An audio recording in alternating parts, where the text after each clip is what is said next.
नमस्कार भारत के भाग्य विधाताओं, आप देख रहे हैं होम एंटरटेनमेंट अड्डा और मैं हूं आपके साथ ओम प्रकाश। साथियों, आज हम लोग गणित में एक छोटा सा सवाल देखेंगे, तो चलिए देखते हैं। साथियों, सवाल क्या है कि कोई एक सर्कल दिया हुआ है जिसका केंद्र O है और AB व्यास है और AB और CD आपस में समांतर हैं। साथियों, CD और CB दो जीवाएं हैं जिसमें कोण ABC का मान 25 डिग्री है। फिर हमसे पूछा गया है साथियों कि कोण CED का मान कितना होगा। तो चलिए निकालने का प्रयास करते हैं साथियों। तो ये सर्कल हम दोबारा यहाँ पे बनाए हैं, इसमें हम OC को मिलाते हैं साथियों। ये वृत्त का केंद्र O है, C परिधि पर कोई बिंदु है, तो केंद्र से परिधि तक को मिला रहे हैं, तो केंद्र से परिधि तक की दूरी को त्रिज्या कहते हैं। ये हमारा OC एक रेडियस हुआ। अब साथियों हम लोग क्या करते हैं कि AC चाप पर देखते हैं। ये आपका क्या है, इस वृत्त का ये AC चाप पर है और ये बिंदु B जो है परिधि पर कोई बिंदु है। तो हम लोग देख रहे हैं कि AC चाप पर ये आपका परिधि पर का कोण है और ये आपका AOC केंद्र पर का कोण है। तो साथियों हम लोग जानते हैं कि एक ही चाप पर केंद्र पर बना कोण परिधि पर बने कोण का 2 गुना होता है।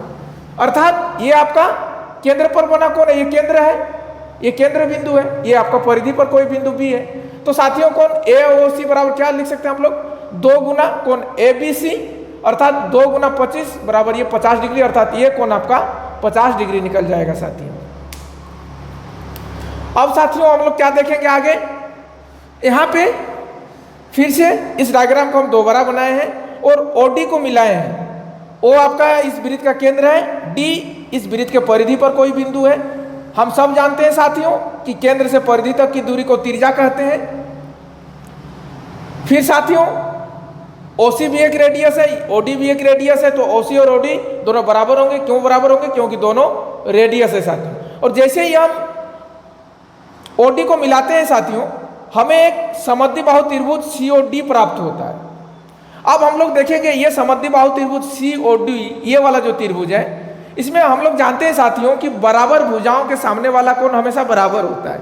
अर्थात इस भुजा के सामने वाला कोण ये और इस भुजा के सामने वाला कोण ये, अर्थात कोण OCD बराबर कोण ODC आपस में बराबर होंगे। लेकिन कितना होगा हमें पता नहीं है दोस्तों, क्योंकि हमको ये कोण ही पता नहीं है, तो ये भी पता नहीं, तो निकालने का प्रयास करते हैं साथियों। तो जैसा कि क्वेश्चन में दिया हुआ है साथियों कि AB और CD आपस में समांतर है, तो ये OC आपका प्रतिच्छेदक रेखा है, तो ये कोण और ये कोण आपका एकांतर कोण हो जाएंगे, अल्टरनेट एंगल है। ये कोण 50 डिग्री, तो ये भी 50 डिग्री साथियों, क्योंकि AB और CD पैरेलल है और OC प्रतिच्छेदक लाइन है। फिर साथियों जैसे ये आपका इस डायग्राम में अगर देखें कि COD में, तो ये 50 डिग्री, तो ये भी 50 डिग्री, तो ये हमारा समद्विबाहु त्रिभुज बन गया, क्योंकि ये भी रेडियस ये भी रेडियस। तो जैसे ये 50 डिग्री हो जाएगा, ये भी 50 डिग्री हो जाएगा, क्योंकि बराबर भुजाओं के सामने वाला कोण है। तो साथियों जैसे ही ये 50 और ये 50 दो एंगल किसी भी त्रिभुज का हमें पता चल गया, तो तीसरा एंगल हम लोग आसानी से निकाल सकते हैं। हम लोग जानते हैं कि किसी भी त्रिभुज के जो तीनों कोणों का जोगफल होता है वो 180 डिग्री होता है। तो यहाँ पे तीनों कोणों का योग 180 डिग्री के हिसाब से ये 50 ये भी 50, तो 100 हो गया। तो ये तीसरा एंगल कितना डिग्री होगा, 80 डिग्री। तो इस प्रकार साथियों हमें ये कोण पता चल गया कि कोण COD का मान 80 डिग्री होगा। अब साथियों हमसे पूछा गया है कि कोण ये कोण जो है कोण CED का मान। तो साथियों अब हम लोग किस पे फोकस करेंगे, CD चाप पर। इस चाप पर आप फोकस करेंगे तो देखेंगे कि इस चाप से अगर हम लोग देखें बराबर चाप पर, ये आपका E इस वृत्त के परिधि पर कोई बिंदु है, तो CD चाप पर ये आपका CED परिधि पर का कोण है और आपका COD केंद्र पर बना कोण है।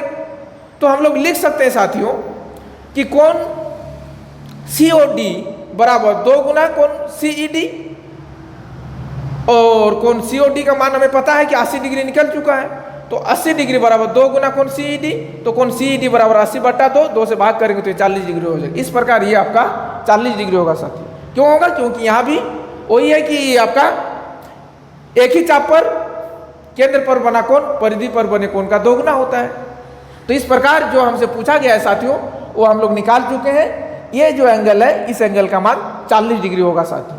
तो आज का हमारा ये विश्लेषण आप लोगों को कैसा लगा कमेंट में जरूर बताइएगा। फिर मिलेंगे अगले एपिसोड में, तब तक आप लोग अपना और अपनों का ख्याल रखें जी। धन्यवाद, शुक्रिया।